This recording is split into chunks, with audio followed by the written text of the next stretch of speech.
di dalam masalah keimanan, ilmu akidah, itu ada rambu-rambunya. Jadi kalau sesuatu yang sifatnya ghaib, ghaib itu adalah kita nggak tahu langsung, nggak bisa ngelihat. Ghaib itu bisa ada urusannya dengan berita terdahulu sama berita yang akan datang, namanya ghaib. Kalau urusan yang ghaib harus ada sandarannya dong, dari Al-Quran atau hadis Nabi.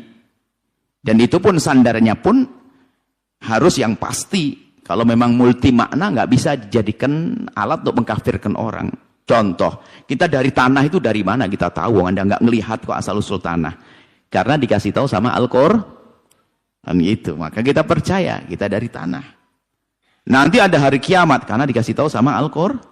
Makanya untuk akidah keimanan itu rumusnya adalah sesuatu itu harus ada dalilnya. Ini bukan masalah fikih. Keyakinan harus ada dalilnya jelas. Baik dari Al-Quran atau hadis yang mutawatir. Kemudian Al-Quran pun maknanya adalah tidak multi makna, tidak mengandung makna ini itu.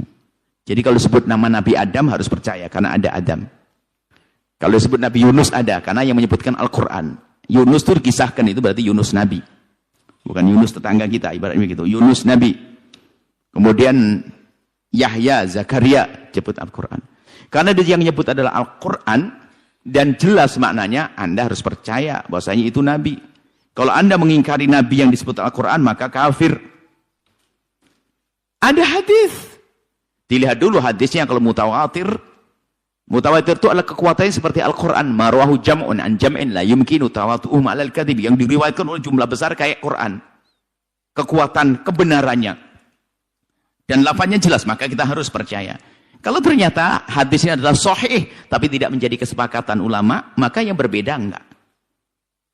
Nah, masalah bilangan itu tidak disebutkan Al-Quran. Bahkan di Al-Quran yang ada, sebagian kami sebutkan, sebagian tidak kami sebutkan. Tidak kami sebutkan berapa? Bisa 5.000, 100.000, 1 juta. Nah, kan begitu. Yang disebutkan dalam Al-Quran yaitu 25 Nabi yang harus percaya. Makanya kenapa kok Nabi hanya 25? Bukan Nabi hanya 25. Yang wajib kita yakini keberadaannya adalah berapa? 25. Nabi Khidir nggak masuk loh ya. Yang nggak percaya adanya Nabi Khidir nggak kafir kok. Nggak usah ribut nanti. Jadi ada Nabi 25. Yang nggak percaya Nabi yang 25 disebutkan itu kafir. Karena disebutkan di dalam Al-Quran. Lalu tentang bilangan-bilangan. Nggak ada masalah yang berarti yang atas 1.000, 2.000. Asalkan dia sesuai dengan sandaran, bukan khayal. Yang pasti adalah tidak disebutkan jumlahnya. Kemudian kalau ada riwayat-riwayat. Kalau bukan riwayat mutawatir yang kekuatan seperti Al-Quran.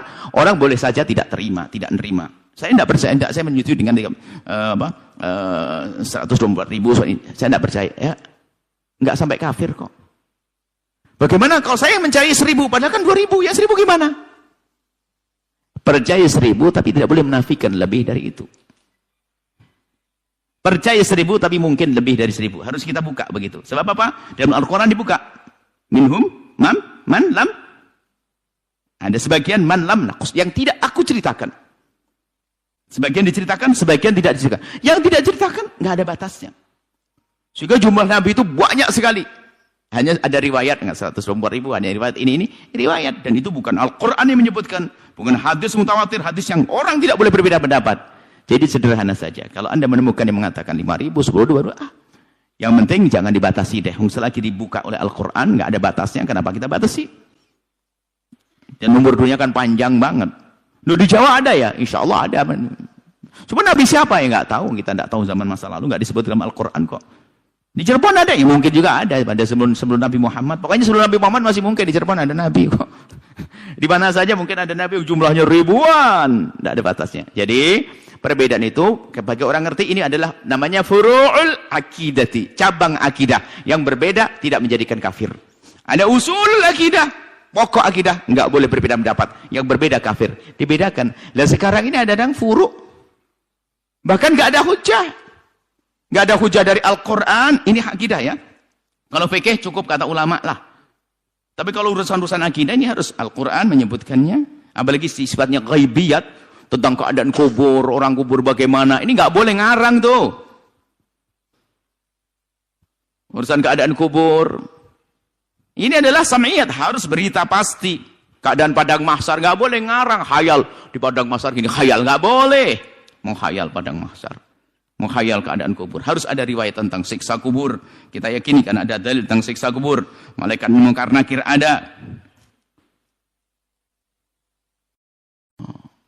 Orang hari kubur pulang ke rumah. Mana? Dari mana? Kan begitu harus jelas dong. Nggak boleh dibawa-bawa. Ini masalah akidah, ini ghaib. Tidak boleh orang ngaku-ngaku ghaib. Nanti jadi penghayal, nanti dukun. Kan begitu nanti ngaku, wah ini saya ini lagi. Tidak ada. Jadi harus kalau urusan ghaibiyat. Jadi ada rambunya.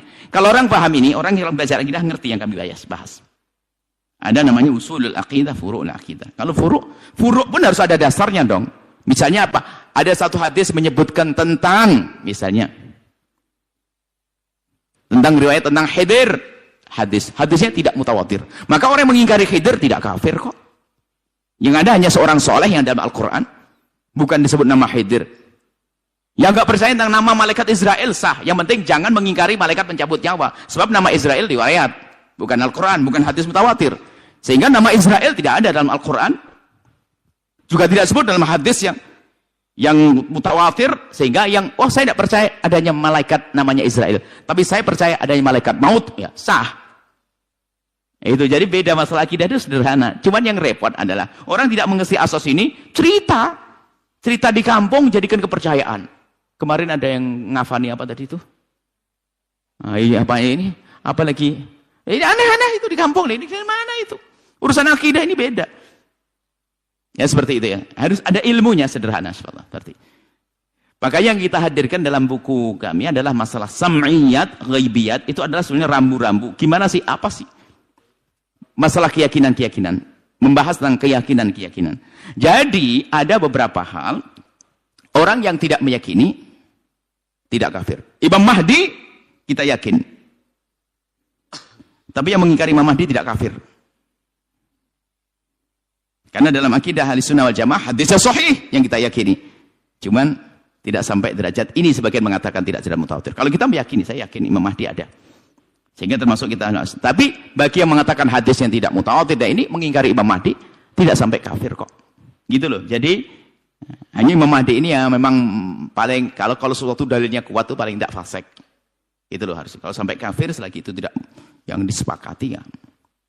Jadi ada rambu-rambu di dalam memahami akidah. Ini hati-hati ya, jangan gampang mengkafirkan orang dan juga gampang menyebar informasi. Kadang-kadang aneh-aneh. Keyakinan-keyakinan urusan yang gaib ini, seolah tahu gaib dia ngarang, ini enggak boleh begitu tuh. Semoga Allah mengampuni semuanya, menjaga semuanya. Allah alam bisawab.